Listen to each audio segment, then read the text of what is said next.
This isn't just a podcast, it's a movement. The Middle Ground Mike is fighting for truth and unity. Subscribe now or support us today. Links are in the notes. Stand with us. What would you do if you saw something wrong and nobody else stepped in? That's the bystander question. Are you a witness or part of the story? And this is the Middle Ground Mike. All right, everybody, welcome to the Middle Ground Mike. We got a great guest today, John David, a longtime PR and marketing professional. He's got a new mystery novel called The Bystander.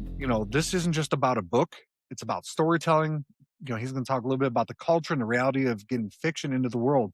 John, thanks for coming on today. Introduce yourself to everybody a little about who you are. Thanks for having me. I really appreciate it, Joe. Yeah, my name is John David. I wrote my debut novel. It's called The Bystander. It came out in September of 2025, just a few months ago. And it's my debut novel. It's a thriller. And I've spent my whole career mainly as a public relations consultant and a communications consultant. One of my sideline or one of my hobbies is, kind of talking about politics and political stuff. And so I feel kind of at home talking to you about all these issues. So yeah, no, I'm right there. I'm right there. I think talking about the stuff, the kind of issues you're interested in. Oh yeah. That's why I appreciate you coming on. It's always great to learn new things and hear different perspectives that you may not have heard before, which is so important because there's so much that so many people have to offer.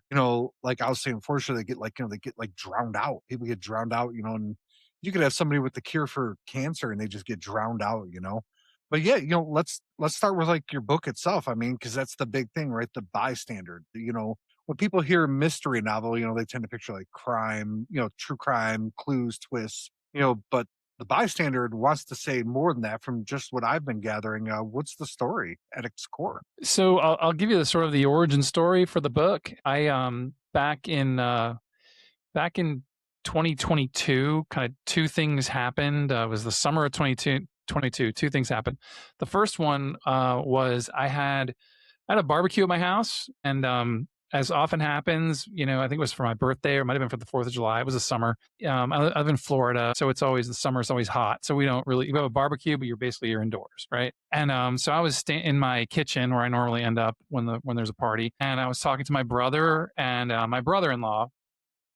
And they're both veterans, and they're both gun guys. My brother hunts. He actually bow hunts these days, but he's a hunter, and he was a paratrooper in the army. And my brother-in-law was in the military. Was in Vietnam, and he's big with he sells knives and stuff at the knives and tchotchkes and stuff at the gun shows. So I learned, and we were talking about guns and gun rights and all that other stuff. And I don't know if you have siblings or brothers, but basically the way this conversation went was my brother and my brother-in-law were explaining to me how my opinion was wrong about guns and gun laws. Jeez. That they're basically telling me, it was this is why you're wrong, John. This is what you don't know. There's so much you don't know, all those things. And which is just kind of par for the course with my conversations with my brother and my brother-in-law. Which is fine. We talked a lot about the gun things like the gun show loophole, and we talked about assault rifles. We talked about all that stuff. I have my own opinion about guns. I'm right down the middle on it. I believe that we have the right to bear arms. It's in the Constitution. That ship has sailed. But I also have an opinion that, do we need to have so many of them? Do we need to have ones that can do the things that they do? It's an interesting conversation. Then another thing happened in that summer, which was a little bit more significant, is a guy went into a mall in Indiana with a rifle and started shooting, and he killed 3 people. But there was a young man in the food court having lunch that day. His name is Eli Dickin, and Eli Dickin is a concealed carry guy and an expert marksman. And he took out his handgun and he shot and he killed the active shooter, which was a remarkable thing. So active shooter goes into mall, is killed by an armed bystander. And first and foremost, Eli Dickin is a real hero. He saved lives, probably saved his own life, saved other people's lives, and we throw those terms around. Hero, guy who scores the game-winning goal is a hero. But Eli Dickin's a real hero. He saved people's lives. And all of that got me to thinking. So I'd been having these conversations about gun rights and gun laws. And then this incredible thing happened and I was, thinking about that. And I said, this guy did this incredibly brave thing but is that the way it's supposed to be? Do we have to bring a gun to the mall when we're going to go buy sneakers? Is that the way it's supposed to be? I don't know. It seems like that's not the direction that we as incredible as the story is. It's like I'm like, man, this is it's really interesting. All these arguments start to flow together in my head. I'm like going, this could be the backdrop for a novel, and I'm just crazy enough to try to write it. And so that's where my book came from. It starts off, the inciting incident in the novel is a television reporter is out on a Friday night at a big outdoor retail complex, and a guy enters the retail complex with an assault rifle, but he's killed by an armed bystander. The television reporter flips his camera around, turns it on, and he gets the whole thing. And the video goes viral, and the armed bystander's, a hero. But all is not as it seems, Joe. All is not as it seems. What do you mean by that? Well, if that was the whole book, then I would. That's just the first chapter. Okay. I thought I was like, wait for you to be like come out with like a pop. I was like, okay. I'm like waiting. I'm dialed in, man. I appreciate that. So anyway, there's a mystery. There's a mystery to the story, I guess. Okay. Is where that's where it diverges from the true life, and goes into the novel mystery thriller world. No, I mean that's phenomenal. So kind of like, I guess, what should a reader feel maybe walking away from it, right? Like, hey, like I was telling you about a different book behind, and then now you just got me with like, I was waiting for like the pop moment, right? Like, what should somebody that reads The Bystander, like, how should they, like, everybody, you read a book and then you kind of reflect on it a little bit, Sure. Well, I think what's important, what was important to me was that I was trying to tell a good story, and it's a work of fiction more than anything else. And there are some, elements, there are some, the book, the characters in the book kind of talk a little bit about gun rights and gun issues, but it's not what the book's about. It's a mystery. And I tried really hard to go down the middle, and I'm not just pandering to you when I say that. Right. No. I tried, and I've had people who've read my book and have said, I'm not sure I know where you stand on these issues, John. I'm like, and I said, that's good, because I didn't write a political book. I wrote a book that talks about political topics, but I didn't set out to write a book about politics. And so one of the things and I've had, former, other veterans of, I'm not a veteran, but have veterans who've read it. And there's reviewers who are were in the military, and, wives of veterans and things like that. And most of them have, like the book and understand the gun rights issues and all those things. And so it's, my main goal is to entertain people, but I think when you touch on interesting issues, makes it to make you think a little bit, that enhances the entertainment value of your book. Right. No, I mean, most definitely would. I mean, and it's definitely about like the the entertainment value, kind of like exploring what a lot of people might ask, right? Like I was kind of asking you before the show,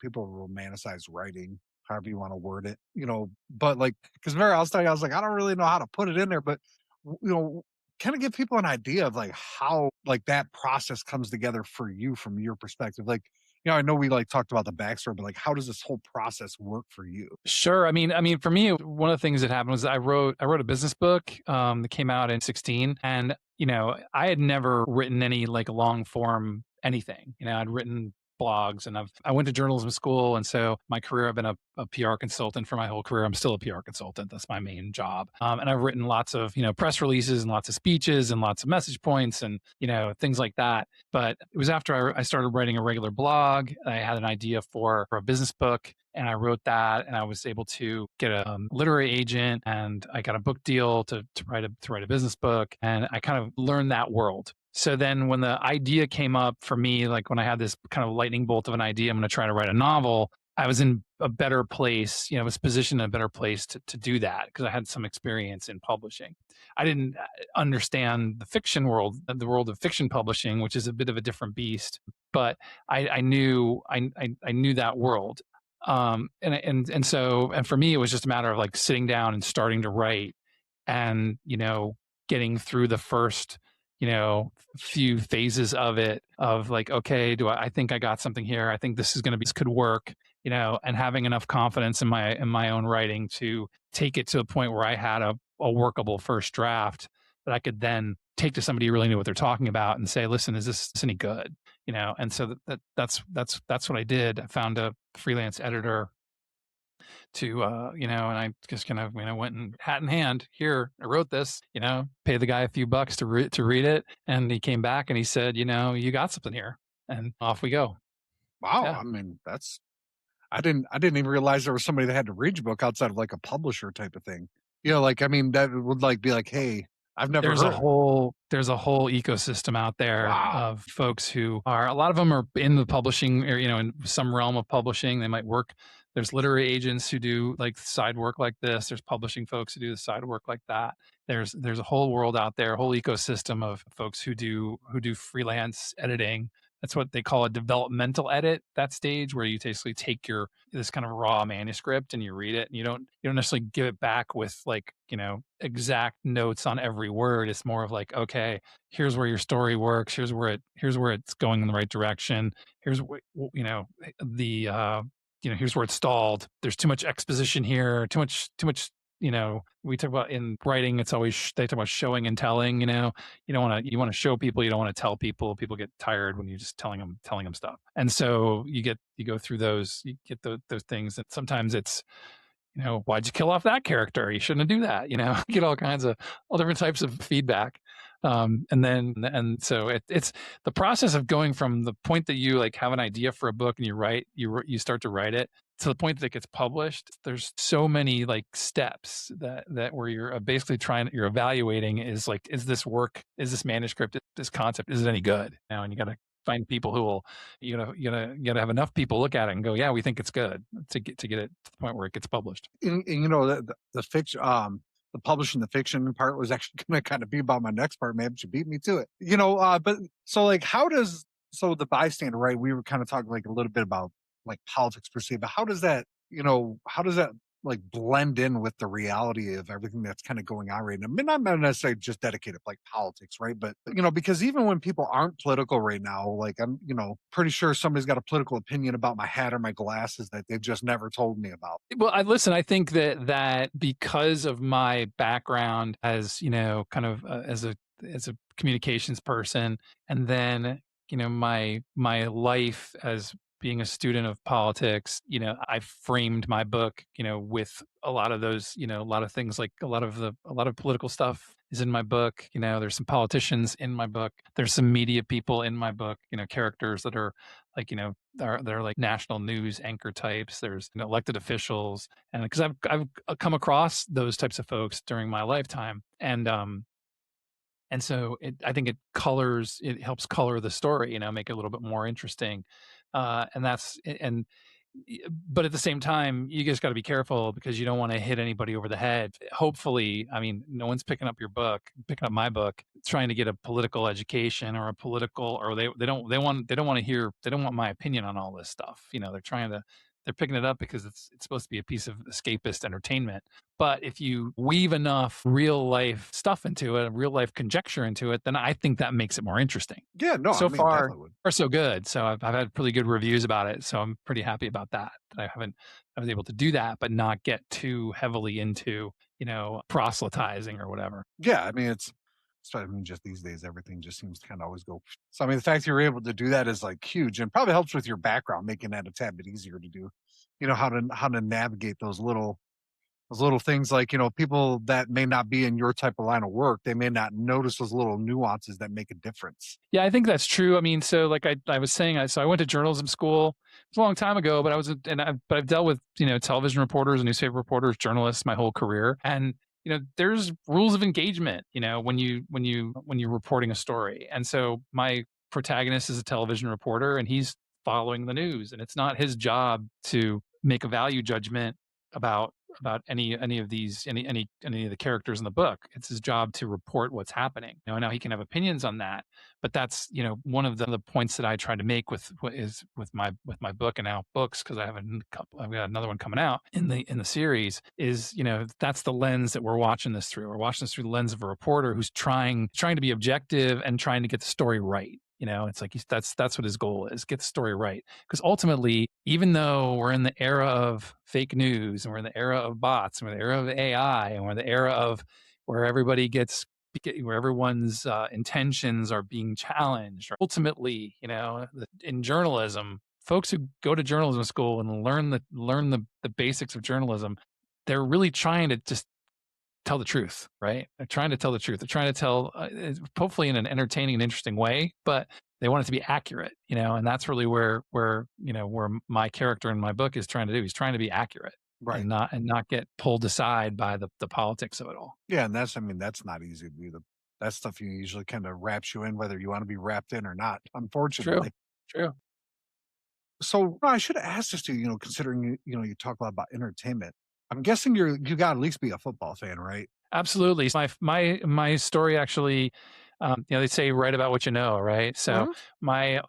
my opening incident is happens the night before the Florida Georgia football game. It's Right. set in Jacksonville, Florida, which is where they have the annual Florida Georgia game. It's one of those college football games where it's held at a neutral site every year. That's where I chose to set my book, because I know that world, and I thought it would be also an interesting little backdrop, because I'm a sports guy, so I figured why not. Hey, go Lions! That's all I gotta say. Hey, they're good, man. They're good. They're good. Their time's coming, I think. For once in my life, I can say that. And I think last year they went 11-5, I think, or 11-5, or 11-6, something like that, off the top of my head, or 10. But I'm like, I remember growing up that a season like that would have been like, man, we'd have felt like we won the Super Bowl. Whereas Sure, now people are going, oh man, I'm disappointed. And I'm like, did you forget the last 60 years? This is a great time. sure. Yeah, no, you get spoiled. You get spoiled. I'm a long-suffering Miami Dolphins fan, so I mean, well, at least you've won a Super Bowl. yeah. But the stat that's been flying around down here is it's been 25 years since the Dolphins won a playoff game.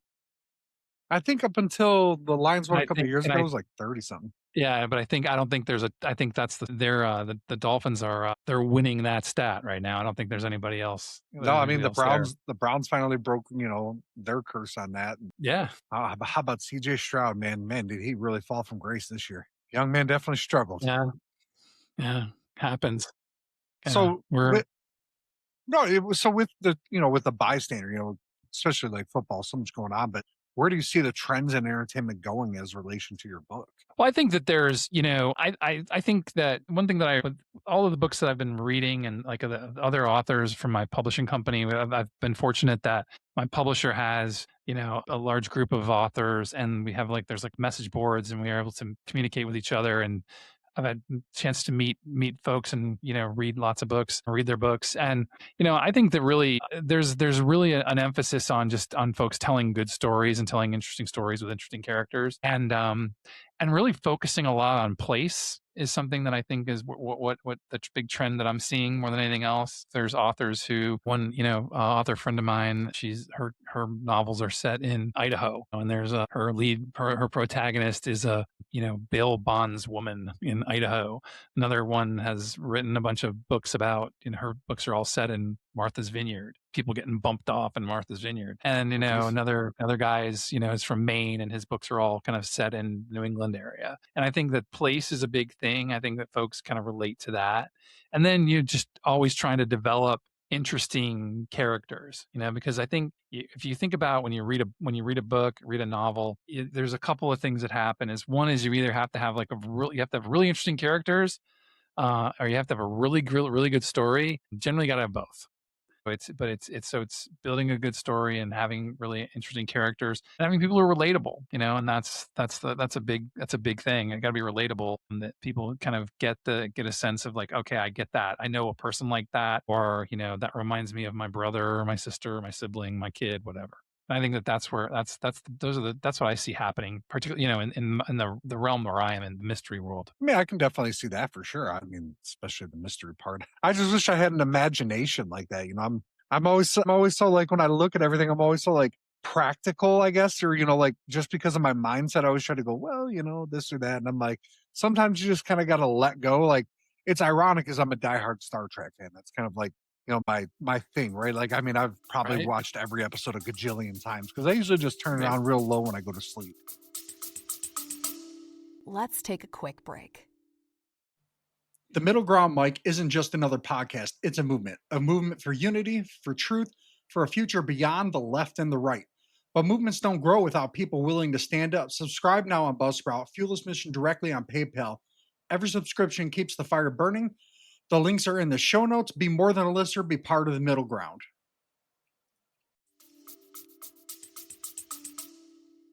Right, And right.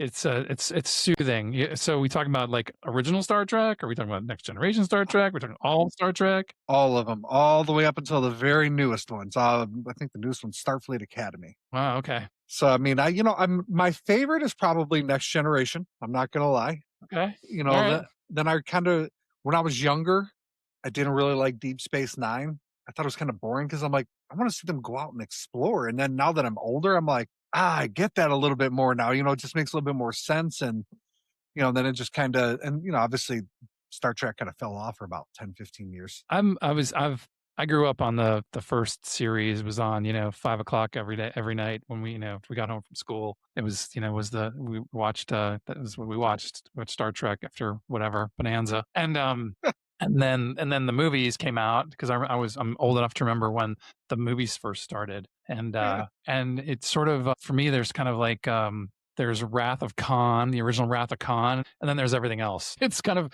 everything that came after Wrath of Khan up until when they did the reboot with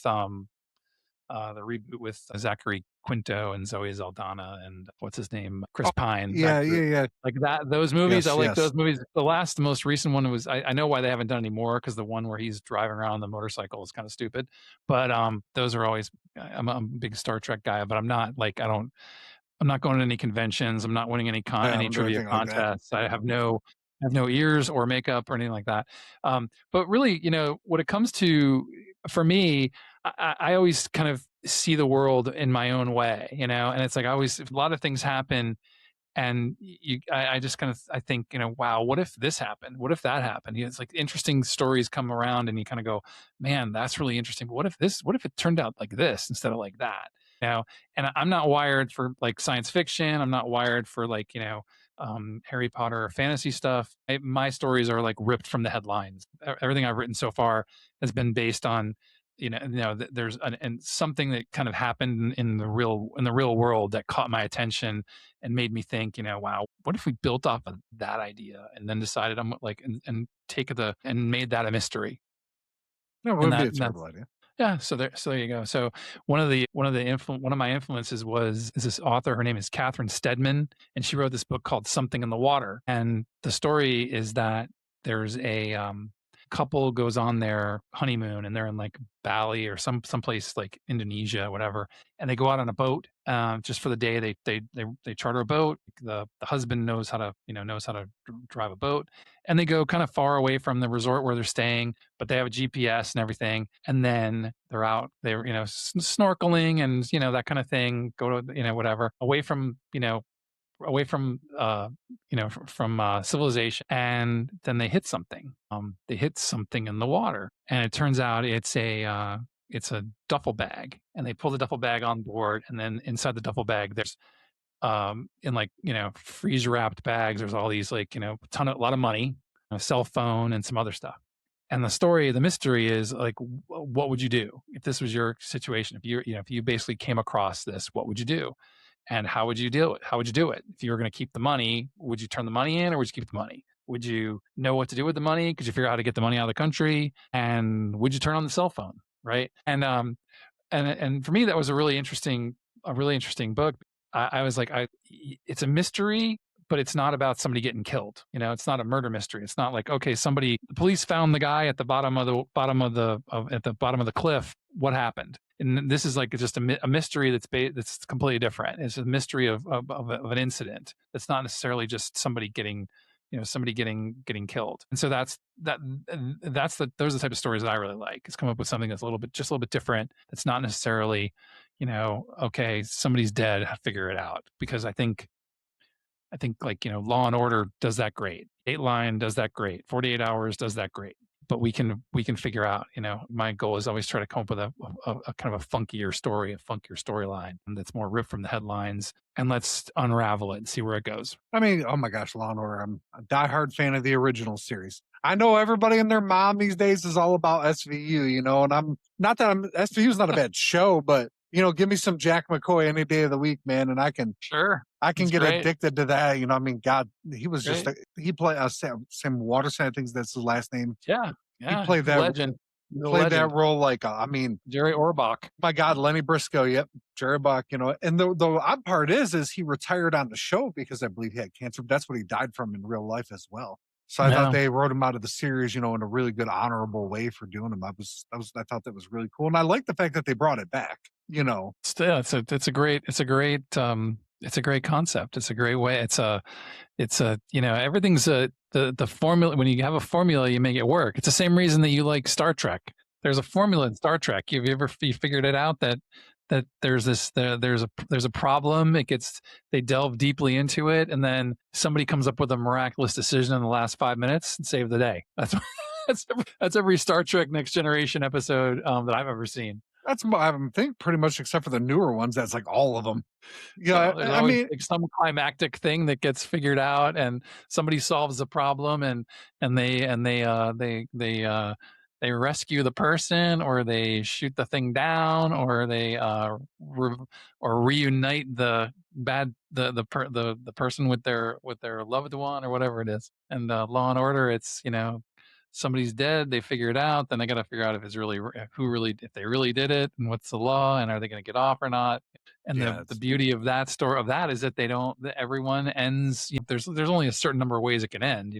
Either the guy did it, or he didn't do it, or he had accomplice, or he didn't have an accomplice. I mean, there's about 30 permutations, but they're all one of the 30, which jeez. is great. No, is there, thinking about, everything we've talked about, like what is the most like, how does the kind of like wrapping into a big package, right? Like, or just kind of like, hey, here, here's your present. Like, what is like the one thing that people should really pull in from the bystander? Ultimately, the biggest compliments that I've gotten from people is they said, I couldn't put it down. No, that's the best Honestly, part. I'm just like, I'm floored whenever I hear that. Somebody calls it a page turner. That's my goal, is to tell a good story in an interesting way, hopefully a little bit funny, and get folks to turn the page and learn, and try to figure out what's going on, and tell a twisty tale, but also kind of bring some things in. And fortunately, for me, I'm lucky. I've had a career and a life where I've, interesting things have happened, and you can just take a little bit of a twist on some things that happened to you and make it really interesting. It's the goal. Oh man, it's I mean, you can't beat that. I mean, especially when you're seeing like it's like people are talking about they can't put it down. I was just telling you about that book before the show, that I couldn't put down. That's important. Like people, if you hear somebody say they can't put a book down, that's probably like one of the biggest reasons to go get yourself one and pick it up, because things like that can, even if it's fiction, nonfiction, whatever, that can really just like take your mind in a direction, and it can relieve stress, or it can make you feel creative yourself. It just helps you take your mind off a bad day, whatever it is. And I mean, the bystander definitely seems like it's going to be something that people are going to want to like really dive into. I'm going to check it out. I can tell you that. All somebody's got to say to me is I couldn't put it down, and that instantly makes my brain start thinking, because I'm like, okay, well, why didn't they want to put it down? And then I start kind of, one thing leads to another, and next thing you know, you're wrapped into it. I'm just trying to think. Tongue tied there. Where can they find your book at? I'm sorry. Sure. No, it's great question. I appreciate the question. So my book's called The Bystander. It's available everywhere books are sold online, primarily. It's not going to be in your local bookstore, but you can order it from your local bookstore. You can order it from Barnes & Noble, or you can order it from your local bookshop. There's also, it's on Amazon, Barnes & Noble, and all those things, Google Play, Apple, all that stuff. And you can order hard copies paperback copies from Amazon or Barnes & Noble. And there's also a great website that's called bookshop.org. I don't know if you're familiar with that site Never or heard of not, it. but the great thing about bookshop.org is that when you go to buy a book, it'll ask you to identify your local bookstore, and then you tick that box in your local bookstore, and then a percentage of the sales goes to your local bookstore. So bookshop.org is a website that has every, and if you order a hard copy, then a portion of that sale goes to your local bookshop. So I'm a big proponent of that. And my books are available there, thankfully. And I have a website. It's a Substack. My URL is byjohndavid.com. So there's more information about me and my books and reviews and appearances and stuff like that on my website. And yeah, the book is called The Bystander. It's been a fun experience. Out hustling. I'm out hustling to find a readership. Like I said before, I feel like I'm selling them one book at a time, but it's been fun. The book's gotten some great reviews. Won a few awards actually, which is really flattering. So it's been it's been a fun ride. Oh man, I can only imagine. I would love to publish a book and at least have that much mild success at it one day in my life. Everybody, all the links that he mentioned are going to be in the description as well. So I always try to put that stuff in there. John, I really appreciate you coming on tonight, and hopefully, definitely have you back on later. I really appreciate your time, Joe. It's you got a fun show, man. No, and I mean, you've been a great guest. I mean, I'm always about guests who like having good conversations, right? Because that's literally what it's all about, and the nuances, right? Like you gave a lot of nuances about your book, your thought process, and that makes people go, okay, well, that's what this might mean, and I think there's just not enough of that out there in the world. Like everybody just wants to be like the boom, boom, boom, but there's a lot of analytical people out there like myself that are kind of like, okay, well, how do you think? What's this about? Why is that? I'm the kind of person where I will ask 1,000 questions. I'll be like, well, why is that set there? But what's the purpose behind it? Well, what if we don't set it there? What's going to happen? And my bosses, as I went up through the chains over the years, they were like, you're asking more questions than I know the answers to. And I'm like, well, we need to know. It's not a bad thing. It's not a bad thing. I was just always one of those guys to have like 10,000 strategies for every one thing, it felt like. Right. Well, the beauty of writing fiction, and the one thing I've learned is that, so I spent my whole career as, after going to journalism school and just being really fact oriented, like writing, not a lot of opinion things. It's like what are the facts? We want to tell the truth. We want to, working with my clients. What happened? We're in a crisis situation. What happened? We got to communicate what happened. No. What happens when you're writing fiction? Like sometimes I'll write something and I'll be thinking about what's gonna happen next, and I realize, well, wait a second, we can't do that because back in chapter 2 you did this, and I realize, wait a second, I can go back and change that. I can go alter. I can alter the reality. I can play God. I can go back and, I can make that incident go away. I could make that person taller. I could make that person smarter. I could make that person, whatever, more or less handsome, whatever I decide. And so like, that's really kind of a fun thing for me, is that I realize, wait a second, I have these moments where I go, I can't do that. Dang it, I can't do that. Well, yes, I can. I can go back. I can change. I can fix. I can alter however I want, which is a lot of fun, actually. So no, I mean, most definitely. Well, everybody, tune in to watch this episode. If you need to, share it with your friends so they can watch it. Pick up a copy of John's book, The Bystander. Like I said, Bystander, sorry. Everything will be in the links. Check it out. And John, thanks for coming on. My pleasure. Thanks again for having me. Thank you.